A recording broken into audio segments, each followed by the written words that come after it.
자, 3번 다음 기말 결산 정리 사항을 회계 처리하고 마감하시오 되어 있는데, 일단 여러분들 이거 이제 결산 정리 사항에 대해서 알고 계셔야 될 내용이 수동 결산이 있고요. 수동 결산은 12월 31일자에 이제 일반 전표 입력을 하는 거예요. 일반 전표 입력. 자, 그리고 자동 결산이 있죠. 자동 결산은 그냥 결산 자료 입력을 들어가셔서 해당 사항을 쭉 다 입력을 하신 다음에 마지막으로 F3번 전표 추가를 누르면 되는 그런 부분이거든요. 그래서 일단은 이제 수동 결산과 자동 결산에 대해 구분하실 줄 아셔야 되는데, 대표적으로 자동 결산은 이제 크게 두 가지가 있죠. 우리 시험에서 나오는 게 세 가지구나. 일단 대손 있고요. 그 다음에 감가, 운용사 상급 범위는 그렇습니다. 그 다음에 재고, 보통 이렇게 세 가지 정도가 있어요. 나머지는 다 수동이라 보시면 되는데, 지금 바로 1번 같은 경우에는 이제 보험료 선급분에 대한 문제니까 수동 결산 사항이 되겠습니다. 좀 한번 해볼게요. 자, 문제 읽어보시면요, 보험료 선급분이라고 되어 있죠. 보험료와 선급 비용에 대한 내용인데 월할 계산이라고 되어 있습니다. 그러놓고 다 아무 말도 없어요. 자, 그러면 여러 가지 방법이 있는데, 저 같은 경우 이제 합잔 좋아하거든요. 합계 잔액 시산표를 한번 조회를 해보도록 하겠습니다. 그래서 일단은 보험료를 한번 조회해 볼게요. 이게 둘 중에 하나거든요. 보험료를 조회하든지, 보험료가 없으면 선급 비용을 조회하든지 이렇게 하시면 되는데, 보험료 한번 조회해 보겠습니다. 자, 프로그램 한번 들어가 볼게요. 자, 프로그램에서 일단 결산 자료 입력이 있고, 그 다음에 일반 전표 입력이 있습니다. 그래서 이 중에서 아까 말씀드렸던 그 자동 결산은 여기서 하시는 거고, 그 다음에 일반 전표 입력은 이제 수동 결산 여기서 하시는 거죠. 자, 일단 합계 잔액 시산표를 찾는 게 먼저니까 F10번 누르신 다음에 합계 잔액 시산표를 찾아보도록 하겠습니다. 자, 일단 들어가 주고요. 자, 엔터 두 번 치시면 12월 31일자로 갑니다. 자, 여기서 컨트롤 F를 눌러주시면 단축키가 이제 컨트롤 F거든요. 그럼 이제 빨리 찾을 수가 있어요. 자, 그래서 잠깐 빨간색 쓸게요. 빨간색. 네, 컨트롤 F를 눌러주시면 보험료를 찾으실 수가 있습니다. 그래서 한번 눌러보면 컨트롤 F 나오죠. 보험료 이렇게 찾아주시면 바로 보험료를 이렇게 찾아줘요. 그래서 이렇게 찾아주시고 찾기 누르시면은 바로 이렇게 보험료를 찾을 수 있겠고요. 얘를 이제 더블 클릭을 하시면 전표로 들어가지거든요. 그럼 여기 이제 힌트가 있어요. 날짜가 보이시죠? 그래서 요걸 가지고 이제 계산하시면 됩니다. 여기서 바로 계산 한번 해볼까요?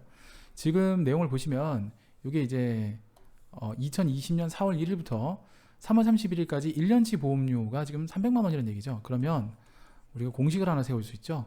300만 원 곱하기 12분의, 자, 내년도 선급 비용을 계산하셔야 되기 때문에 3입니다.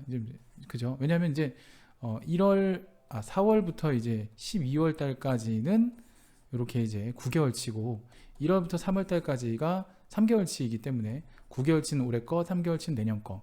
바로 이 3개월치에 대한 보험료가 12분의 3이 나오는 거죠. 월할 계산이라 되어 있으니까.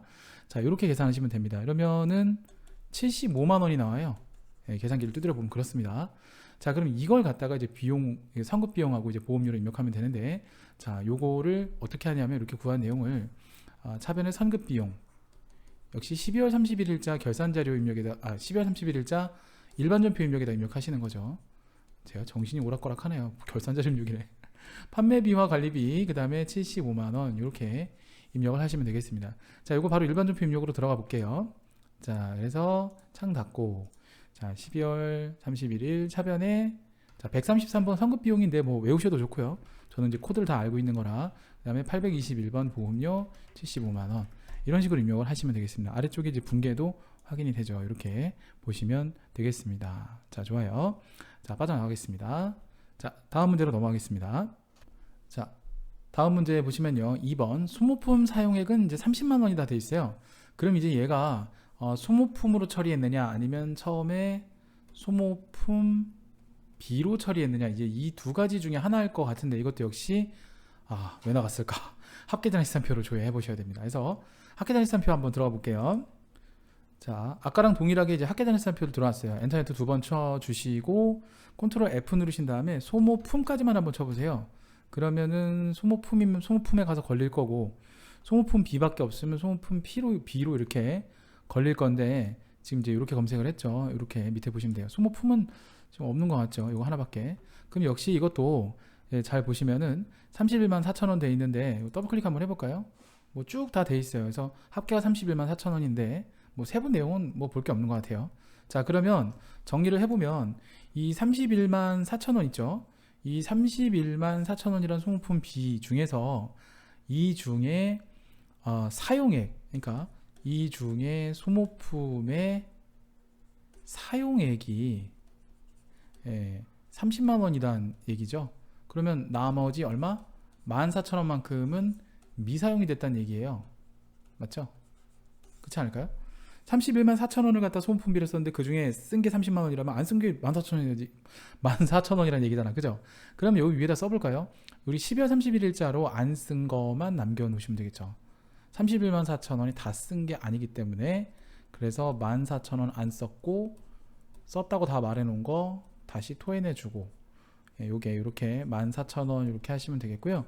그 계정 과목이 이제 판매비와 관리비고 830번이긴 한데 요거 이제 하나 뭐 깨알 같은 꿀팁인데 기능 모음 키를 한번 눌러보시면 이쪽에 확대해드리면 기능 모음 키를 눌러주시고 그 다음에 그 아래쪽을 보시면은 이 어디 갔냐 계정 과목 표시해주는 게 있어요. 코드 보기 요걸 눌러주시면 계정 과목이 표시가 됩니다. 한번 눌러볼까요? 뿅. 그쵸? 그러면 얘가 830번 코드구나 이렇게 알 수 있어요. 그죠?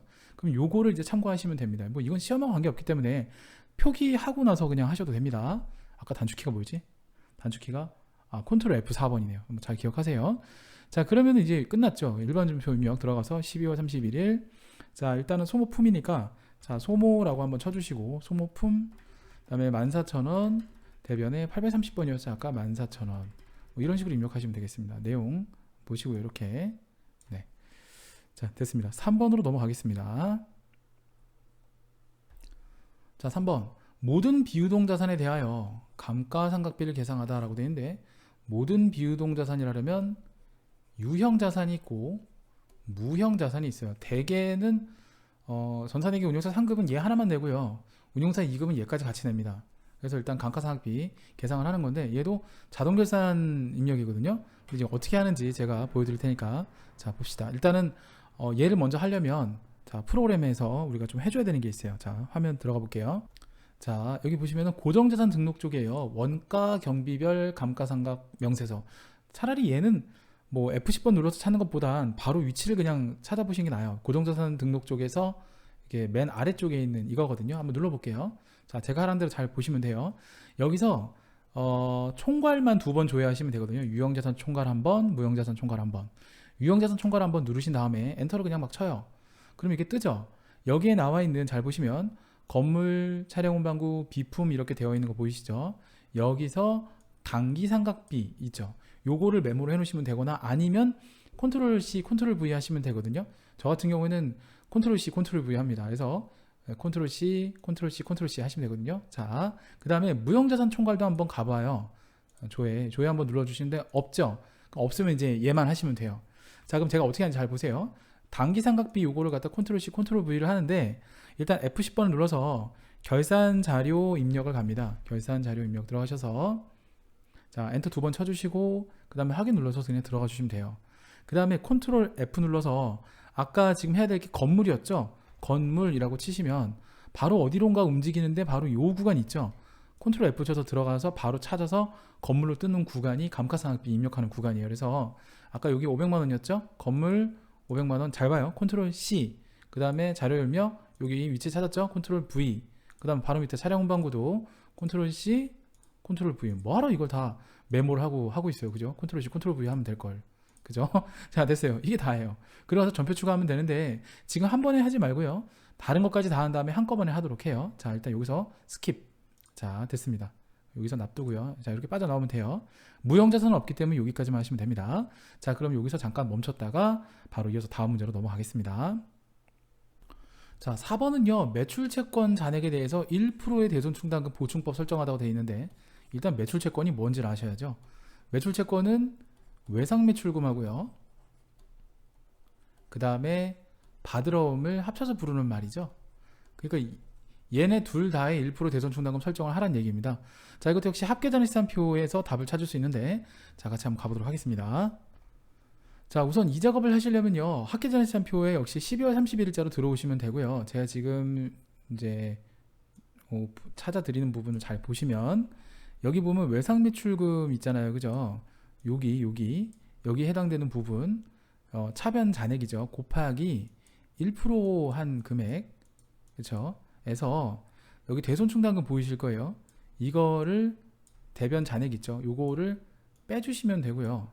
그 다음에 바드러움도 마찬가지로 바드러움 차변 잔액 역시 곱하기 문제에서 1%라고 했으니까 1% 대변 잔액 여기 나와 있는 이 금액 있죠. 이거를 역시 빼주시면 됩니다. 이런 식으로 하시면 되는데, 자, 정리를 해보면, 자, 칠판에다 판서를 좀 해볼까요? 이건 좀 중요한 내용이니까. 자, 칠판 판서를 한번 해볼게요. 자, 그러니까 제가 드리는 말씀은 요 외상매출금 부분 있잖아요. 여기에 자 184 250 000 곱하기 1%를 해주시고, 요건 좀 하는 방법을 외우시면 더 좋아요.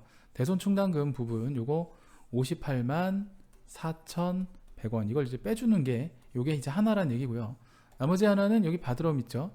바드러움에 자 9,130만원 곱하기 1% 한 금액에서 여기 나와 있는 요 금액 있죠. 48만 6,750원. 예, 요거를 빼주시면 된다. 이제 이런 내용이 되겠습니다. 요걸 가지고 이제 계산을 하시게 되면 금액이 위에 있는 거는 1684650, 예, 1684650이 나오고요. 아니다, 1684가 아니라 1258400이구나. 예, 제가 합계 금액을 1258400. 그 다음에 이제 바드러움의 경우에는 426250. 아, 참 더럽다. 그 숫자가 되게 지저분하게 나오죠. 네, 426250 이렇게 나옵니다. 이게 둘 다 더한 게 이제 1684650인데, 일단 이거를 각각 결산자료 입력에다 입력만 하시면 되거든요. 자, 그러면 요거를 한번 입력을 해보겠습니다. 자, 결산자료 입력을 들어가셔서요. 컨트롤 F를 누른 다음에 외상매출금이라고 검색해 볼게요. 그럼 외상매출금을 검색해 보니까 이쪽에 대손상각 외상매출금 바드러움 바로 보이실 거예요. 그죠? 여기에다가 입력을 해주시면 됩니다. 1258400, 그 다음에 426250. 아까 바드러움이 있었잖아요. 그죠? 이렇게 두 개 입력하시면은 이쪽에 나와 있는 이 부분 있죠. 그 외상매출금하고 바드러움 부분, 이렇게 반영이 됐죠. 이게 합계금액이에요. 위에 있는 게. 아까 제가 저걸 얘기를 했었는데 이겁니다. 자, 이제 하나 남았죠. 이제 기말재고 입력으로 한번 넘어가도록 하겠습니다. 자, 5번 기말 상품 재고액을 입력하고 결산 처리하다 라고 되어 있는데, 생뚱맞게 재고자산 선입선출법을 한다 라고 되어 있어요. 이게 운용사의 좀 특징이긴 한데, 사실 1, 2, 3, 4번까지는요 전산세무회계나 AT나 뭐 다를 게 없어요. 운용사나 비슷합니다. 그런데 5번 같은 경우는 조금 달라요. 그래서 여기서는 이제 재고자산의 마감을 하신 다음에, 그 다음에 재고자산 평가 선입선출법을 해서 마감을 하신 다음에, 그리고 이제 거기서 이제 조회를 해야 되는 그런 문제가 되겠습니다. 그래서 순서를 좀 알려드리면요. 먼저 저 작업을 하려면 재고자산 수불부라는 곳을 가셔서 이제 여기서 마감을 해주셔야 돼요. 마감. 그 다음에 재고자산 명세서를 들어가서 이제 조회를 해주셔야 돼요. 이거 이렇게 잘 안 되냐? 조회를 해주시면 돼요. 그 다음에 이제 결산 자료 입력을 가서 이제 입력을 하시고, 그 다음에 F3번 눌러서 마무리 하시면 돼요. 항상 이 3, 4, 5번은 뭐 똑같은 것 같아요. 제가 봤을 때 문제은행인 것 같고 1, 2번만 살짝 바꾸는 것 같아요. 출제 지금 올해 지금 2020년도에 공개 문제라고 대한상공회에서 내놓은 세 가지 형태의 문제를 보면요, 결산 같은 경우에는 거의 뭐 똑같습니다. 그래서 이 순서대로 한번 진행을 해 보겠습니다. 자, 우선 F10번을 눌러주신 다음에 재고자산이라고 한번 쳐주시면 재고자산 명세서가 있고 수불부가 있는데요. 수불부를 골라주시면 돼요. 수불부를 먼저 들어가서 자, 접속을 해주고요. 엔터를 막 쳐주시면 지가 알아서 날짜를 찍어요. 엔터를 막 사정없이 두들겨요. 그 다음에 여기서 중요한 게 지금 마감이 모두 다 부부 돼 있는데 얘를 다 마감을 시킬 거거든요. 그래서 이때 우리가 해야 될 마감은 그냥 마감이 아니라 일괄 마감을 할 거예요. 일괄 마감. 자, 그래서 이쪽에 보면은 마감 버튼 있죠. 마우스로 누르시거나 F3번 누르시면 되거든요. 눌러주시면 이쪽에 뭐 이렇게 쭉 다 되어 있는데, 밑에 있는 것들은 다 이제 선입선출법, 선입선출법을 이렇게 예, 이렇게 되어 있고 뭐 이런 식으로 되어 있어요. 수량 단가. 그러니까 가만 놔두시고 이 상태에서 다른 거 건드리지 마시고요. 얘만 체크해 줍니다. 일괄 마감. 예, 일괄 마감 체크해 주시고 그냥 확인만 눌러 주시면 돼요. 그러면 지금 다 마감되어 있고 얘는 무라고 되어 있는데 무는 재고가 없다는 뜻이에요. 다 팔렸으니까 재고가 없다. 뭐 이렇게 또는 재고가 애초에 이제 입고가 안 됐거나 뭐 이런 경우 얘기하는 거거든요. 그럼 이 상태에서 마감을 이제 눌렀으니까 다 끝났어요. 그럼 나가시면 돼요. 나가시고 그 다음에 재고자산 명세서 재고자산 한 번 더 F10번 누르신 다음에 명세서를 눌러서 여기서는 12월 달 엔터 쳐줍니다. 엔터. 그래서 12월 달로 이렇게 입력을 해주신 다음에 엔터를 치신 다음에 여기 나와 있는 재고 금액에서 쭉 보면 자산별 합계라고 나와 있는 부분 있죠. 여기 또는 여기 있는 금액을 참고하시면 됩니다. 여기 또는 여기 지금 6,075만 원으로 재고가 확인되는 걸 알 수가 있어요. 그래서 저거를 뭐 컨트롤 C, 컨트롤 V 하셔도 되고요. 저 같은 경우는 귀찮아서 컨트롤 C 이렇게 합니다. 그 다음에 결산자료 입력 쪽에서 컨트롤 F 눌러주신 다음에 기말이라고 검색하시면 바로 기말 상품 재고액 쪽으로 이렇게 이동을 해주는데, 그쵸? 여기서 커서가 갔을 때 이 부분에서 이제 아이고 컨트롤 V를 눌러주시면 복붙이 되겠죠? 복붙 이렇게 하시면 됩니다.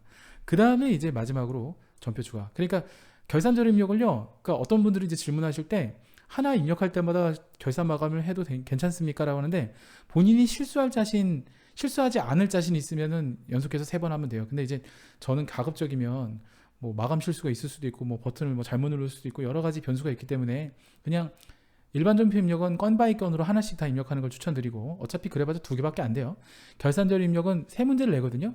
3개를 한꺼번에 다 결산자료 입력에다 입력한 다음에 마지막에 한 번만 전표 추가를 누르시는 거를 추천을 드려요. 뭐 이건 제가 정답은 아닌데 뭐 제가 이제 뭐 강의를 지금 뭐 좀 한 14년 15년 정도 지금 하고 있거든요.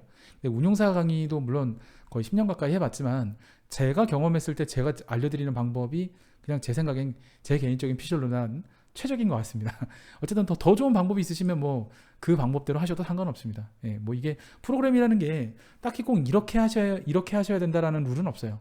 뭐 여러분 근처에 계신 학원 선생님이라든지 아니면 뭐 방과후 선생님들 또는 학교 선생님들 또는 대학 교수님들 대학 강의도 이거 운용사 강의를 하는 걸로 알고 있거든요. 거기가 어디더라? 차이과학대. 김태동 교수님 계시는 차이과학대 같은 경우도 이제 하시는다고 제가 얘기를 들었거든요. 되게 유명하신 분 계세요. 그쪽으로. 그런 분들이 얘기하시는 게 더 정확할 수도 있고요. 이거는 제가 그냥 개인적으로 뭐 그냥 이렇게 뭐 어떤 영리 목적이라든가 이런 것보다는 그냥 제가 그냥 좋아서 하는 거예요. 이 방송이나 이런 촬영은. 근데 더존에서도 이제 교육용으로 지금 더존 TV인가? 아무튼 있어요. 거기서 또 아주 유능한 교수님들, 석사 박사학위를 가지고 계신 아주 유능한 교수님들이 강의하시는 강의도 있기 때문에 그분들 강의를 참고하셔도 됩니다. 근데 뭐 결산자료 입력에 대한 방법은 그냥 제가 경험을 해보니까 이게 낫겠다 싶어서 권해드리는 것 뿐이지 꼭 이건 이렇게 해야 된다라는 왕도는 없습니다. 그리고 또 여러분들이 입력을 하시다가 또 공부를 하시다가 새로운 어떤 걸 발견하는 경우도 있기 때문에 제가 봤을 때는 이게 뭐 많이 했다고 잘하는 것도 아니고 또 뭐 한지 얼마 안 됐다고 막 이렇게 못하는 것도 아니에요. 일단 뭐 넋두리를 들어봤는데 일단 그렇다는 얘기고요. 마지막으로 전표 추가 한 번만 누르시면 그냥 끝납니다. 뭐 말이 길었네요. 그리고 나서 이제 마지막 확인 사살인데 12월 31일자 이렇게 들어가시면 다 입력이 돼 있어요. 그리고 몇 가지 확인 사살 방법은요. 재고자산 같은 경우는 손익계산서를 들어가시면은 이렇게 6,075만 원 이렇게 반영된 거 이렇게 확인할 수 있겠고요. 그 다음에 이제 대손 충당금 같은 경우에는 재무상태표를 그냥 들어가서 뭐 이건 어차피 상관없어요. 닫기 눌러주시고 여기서 계산된 금액 있죠. 외상매출금 딱 곱해서 1% 나오는지 그 다음에 또 이렇게 해서 1% 나오는지 지금 다 1% 나오죠 지금. 이렇게 하시면은 이제 맞게 하신 거라 보면 돼요. 자, 빠져나오시면 되겠고요. 자, 좋습니다. 이렇게 해서 제닉스컴에 관련돼서 문제 4번이었죠. 결산자료 입력과 문제 3번 참. 결산자료 입력 그리고 일반 전표 그러니까 자동결산과 수동결산을 함께 공부해봤고요. 자, 이어서 다음 시간에는요. 장부 조회, 회계정보 분석이죠. 조회 문제를 함께 학습하도록 하겠습니다. 자, 저는 다음 시간에 또 뵙겠습니다. 대단히 감사합니다.